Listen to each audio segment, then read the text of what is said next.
Hey y'all, welcome to episode 17 of Relation Shipping and Handling, a podcast about relationships and how to handle different aspects of those relationships. I am your host, Hunter, and this is my last podcast for the year 2020. I'm wrapping it up. Also wrapping up a mini-series that I've been doing over the past couple of weeks on Christmas.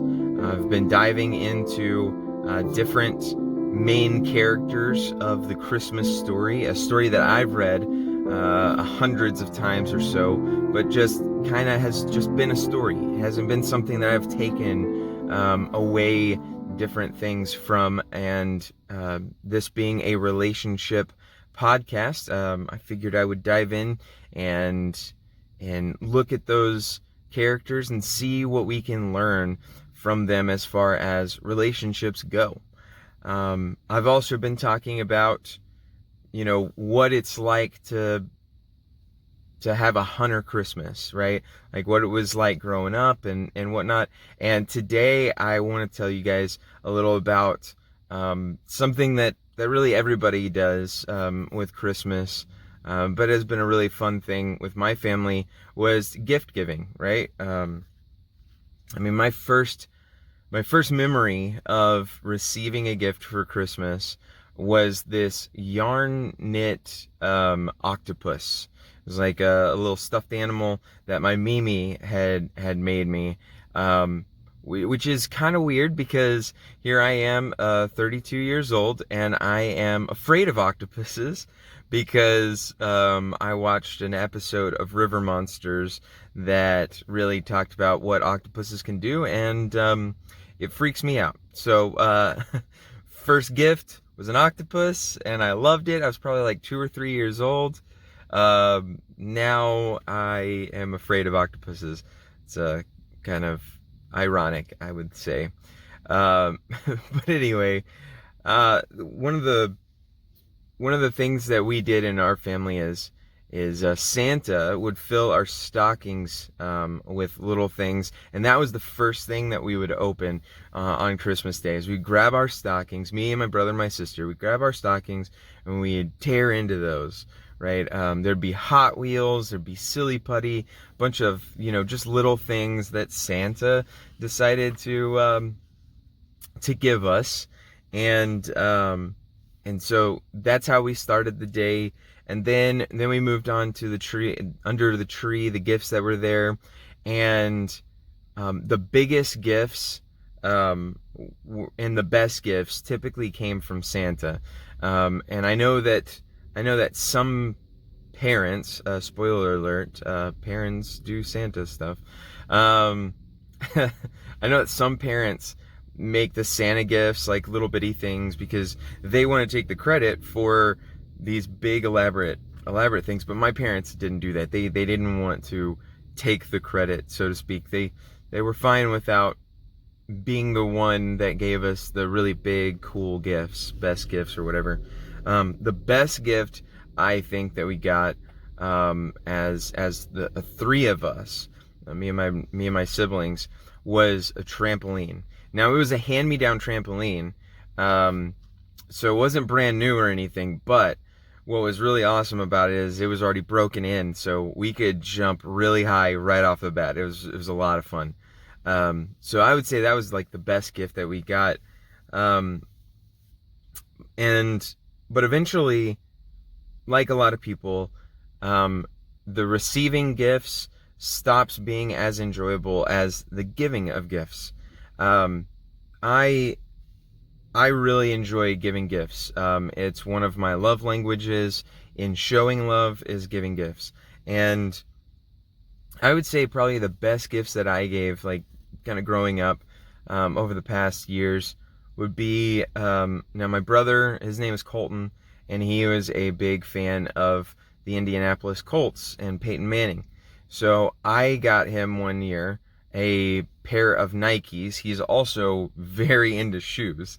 But I got him a pair of Nikes that had the Colt symbol on the Nikes, so kind of custom shoes and whatnot. So that's what I gave him. And then probably the best gift I gave my sister is, her name is Stephanie, and her favorite book growing up was Stephanie's Ponytail. And so I found a first edition of the book Stephanie's Ponytail and gave that to her.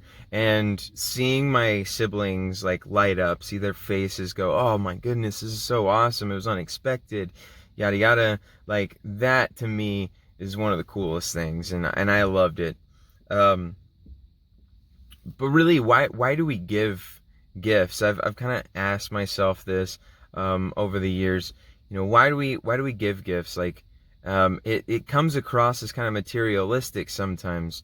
So why do we as Christians do it? And those who don't want to be materialistic,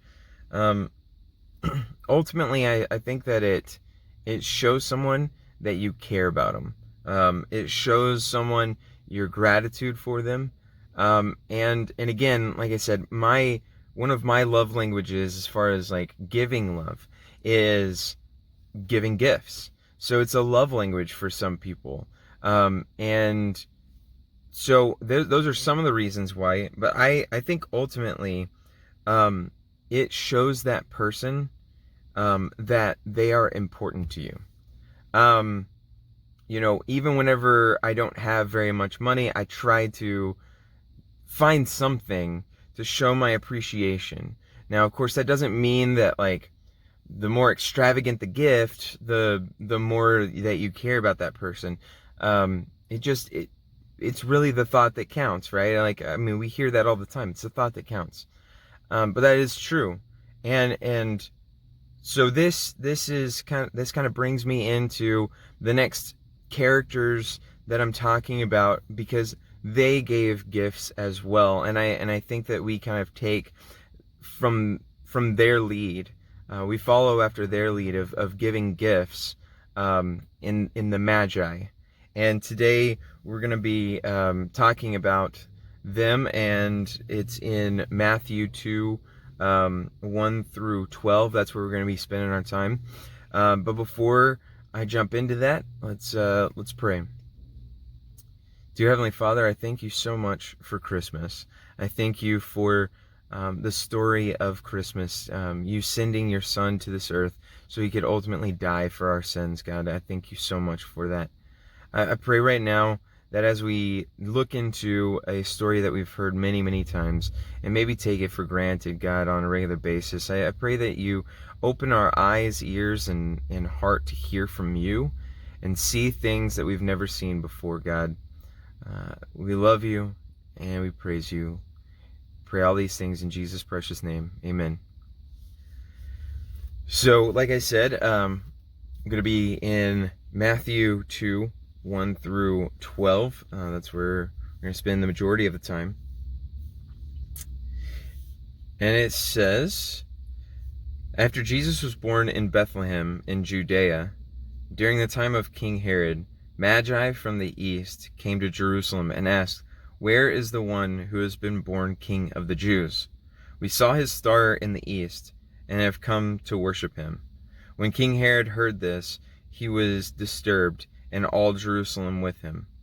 When he had called together all the people's chief priests and teachers of the law, he asked them where the Christ was to be born. "In Bethlehem in Judea," they replied, "for this is what the prophet has written. But you, Bethlehem, in the land of Judah, are by no means least among the rulers of Judah.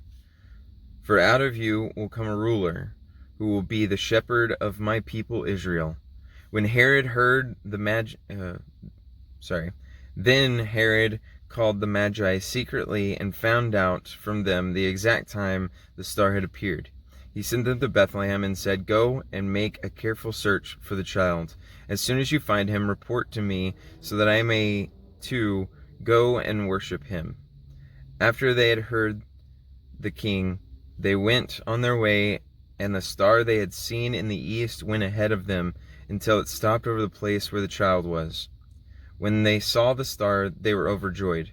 On coming to the house, they saw the child and his mother Mary, and they bowed down and worshipped him. Then they opened their treasures and presented him with gifts of gold and of incense and myrrh. And having been warned in a dream not to go back to Herod, they returned to their country by another route. So, before we kind of dive into what we can learn from the Magi, there are two main characters in this story, I think, and then that being the Magi and that being King Herod. So I want to dive into who are the Magi and who is King Herod. So the Magi just want to debunk a few things that we have thought over the years, and I have always thought, and that is, we're not certain that there were three.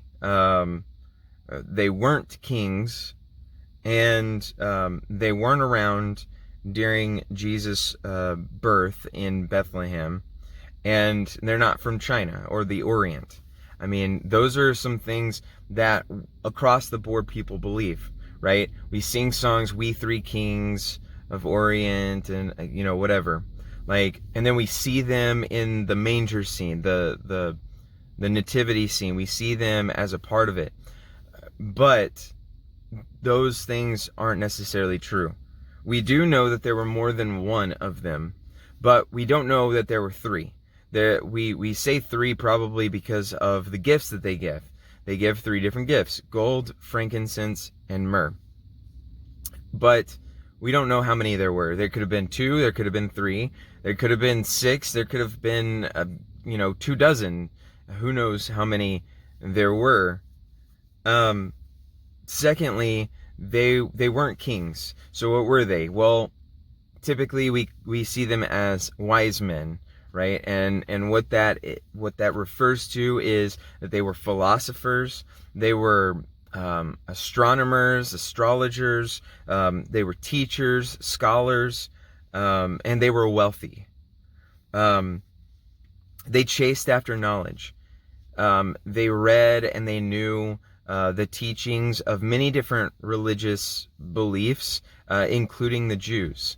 And they probably found those in the places where the Jews were exiled, in Egypt and Persia and Babylon.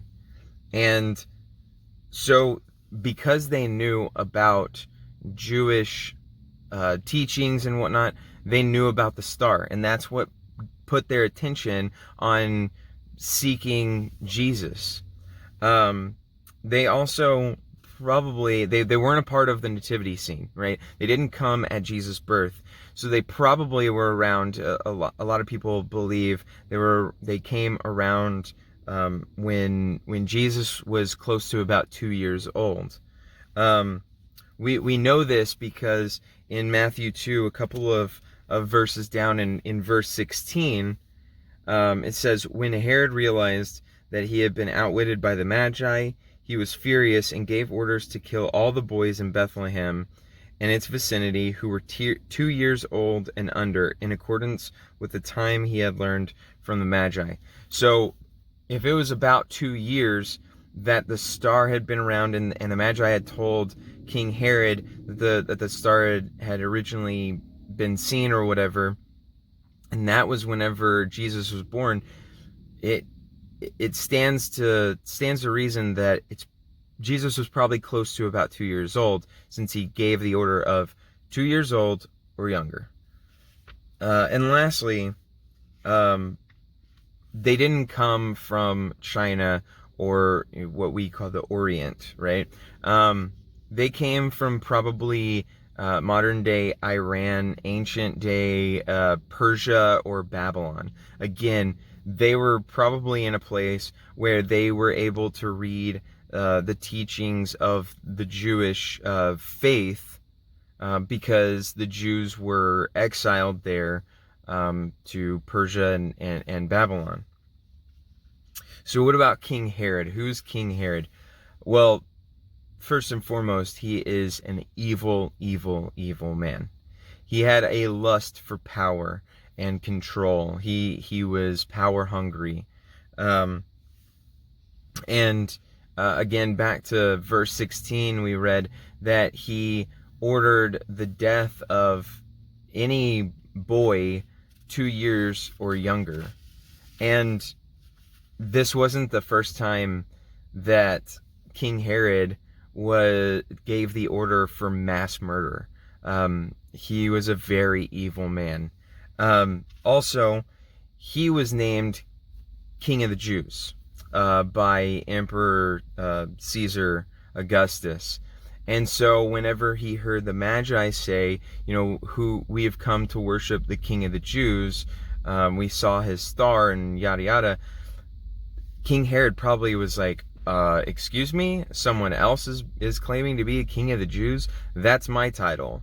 I'm not going to put up with that. And so now that we have kind of a background on who these people are, I believe that there are key points that we can pick up on if we just pay attention, right? One of the things that is key is that we realize that the Magi, they traveled 600 plus miles probably to see and worship Jesus. Now this is extraordinary to me because they're not Jewish. They didn't come from a place where they were being taught the Jewish traditions and they believed in God or anything like that. In fact, they were astrologers, which means that they believed in the stars and the supernatural that comes from the stars and the signs and moon phases and things like that.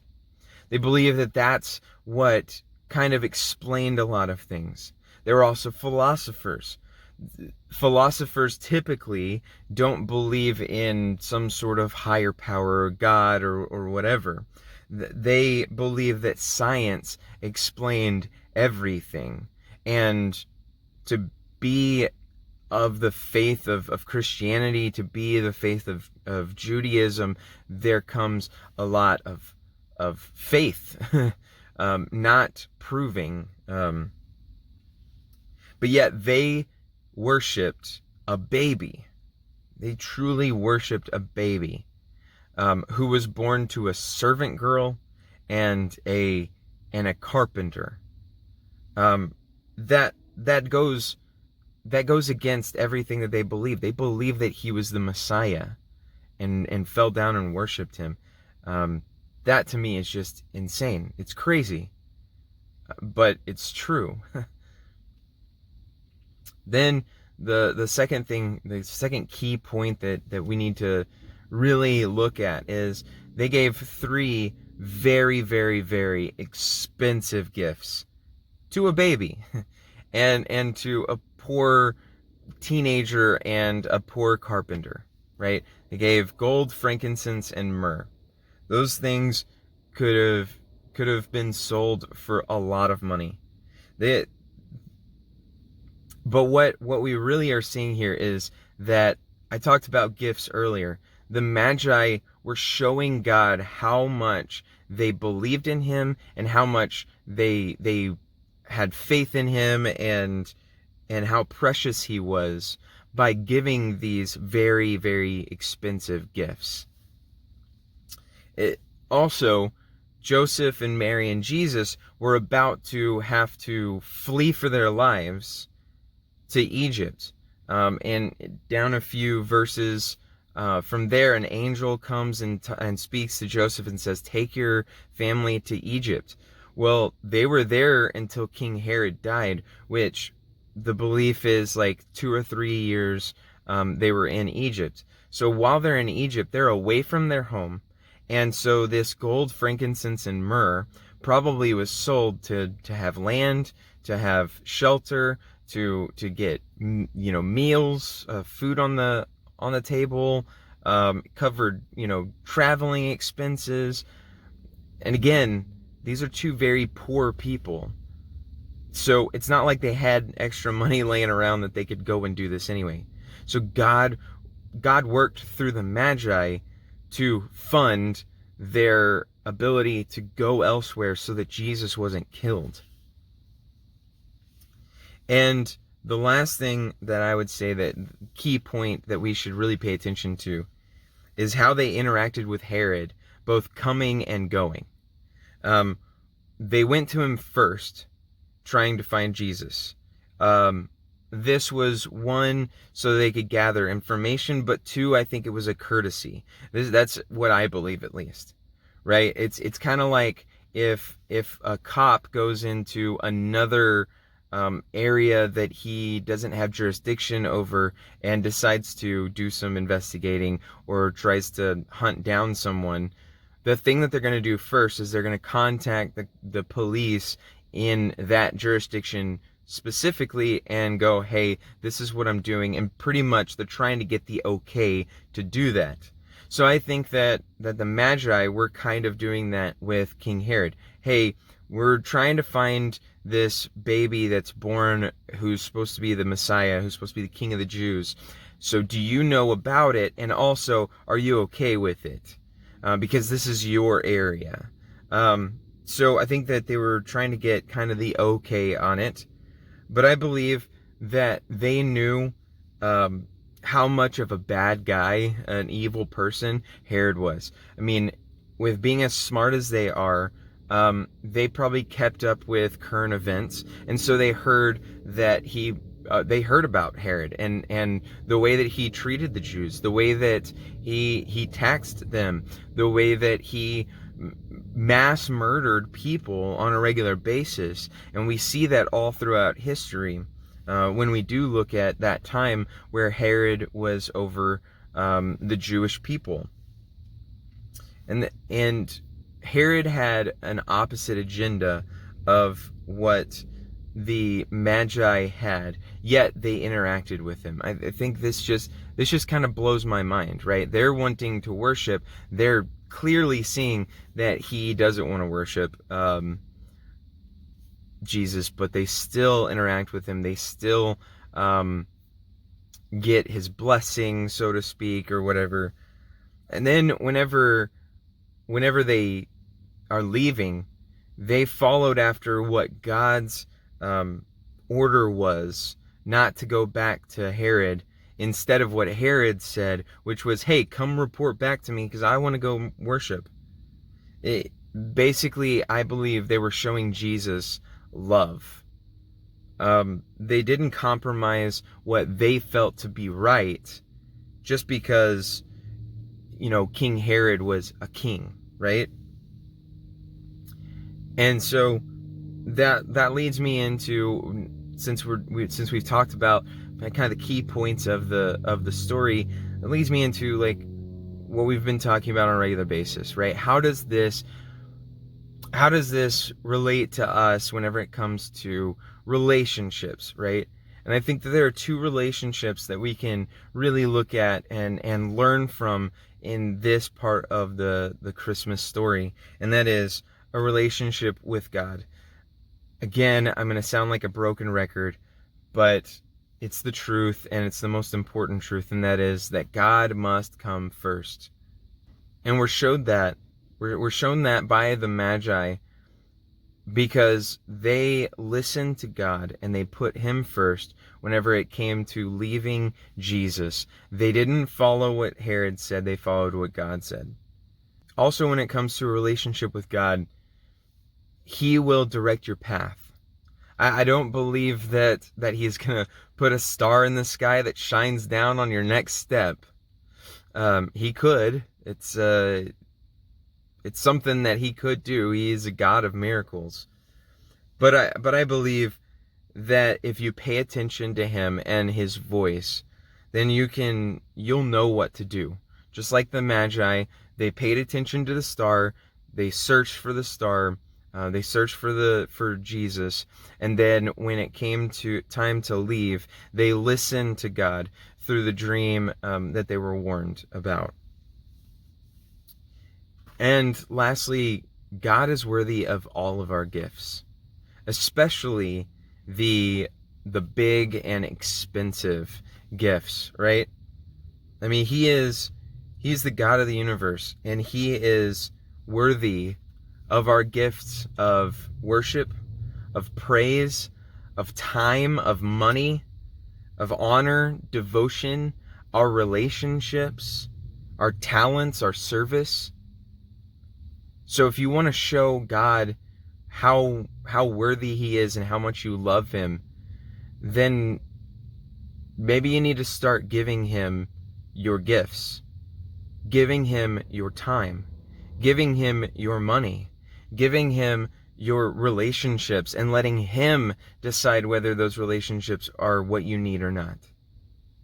And when it comes to relationship with unbelievers, there are a few things that I believe that we can gather from this story. God can and will use people who don't love him, like Herod, to fulfill his plans, even in our own lives, right?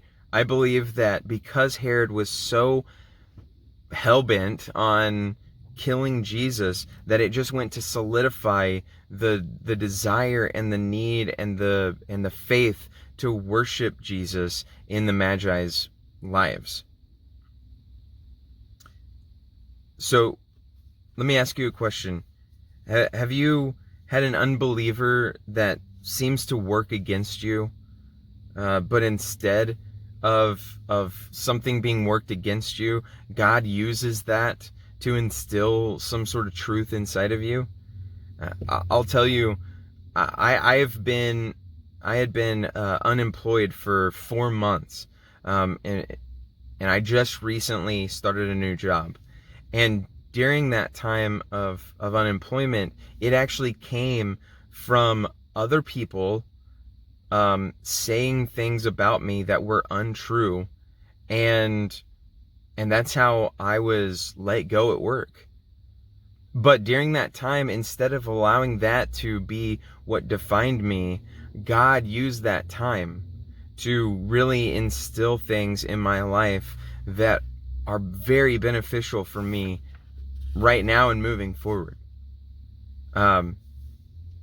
So are there unbelievers that seem to be working against you? Or have there been times where there have been unbelievers that have worked against you, and God has taken that evil that they desired against you and turned it into good?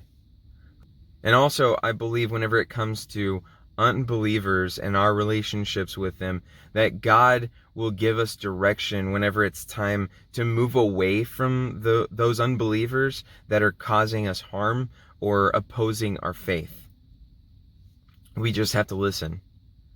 I mean, just because God puts someone in your life that's not a believer and is actively rebelling against God for a period of time, it doesn't mean that they need to stay there in your life. Like, God will root out the people, the relationships that you don't need. You just have to give that over to God. Like I said earlier about gifts to God. See, the Magi heard the warning from God not to go back to Herod. And so at that point, God was like, okay, you're done with your relationship with Herod, so you need to just go in another direction. So a question I would ask y'all is, are there any unbelievers that might be influencing you knowingly or unknowingly that you need to distance yourself from? I mean, just because we're called to spread the gospel to all people who are lost, it doesn't mean that you need to hold on to relationships that are trying to pull you away from God. You can minister to people, and you can share your faith with people without, carrying on a relationship with that person and harming your own relationship with God. Because again, like I said before, a relationship with God is the most important thing. So as we're wrapping up this season of Christmas, as Christmas has come and gone, and we're looking into a new year, I hope that this becomes more of a tradition for all of us, that we read the story next year at Christmas time and really dive into and dig into what the story is trying to tell us, what we can learn from the story, instead of it just being a story that we read every single year. But whenever it comes to the Magi, let's keep in mind that we need to put God first, no matter what any royal person or celebrity or social media has to say. Also, God will direct our paths. We just have to pay attention. We got to look and we got to listen. We got to read our Bible. We got to pray. And He deserves our gifts, all of them, but especially those that are the expensive and important gifts. Others deserve our gifts as well, to show them that we love them and that we care about them. But God really deserves all of our gifts because He gives us life. And God's plans aren't limited to just believers. So don't dismiss unbelievers in your life.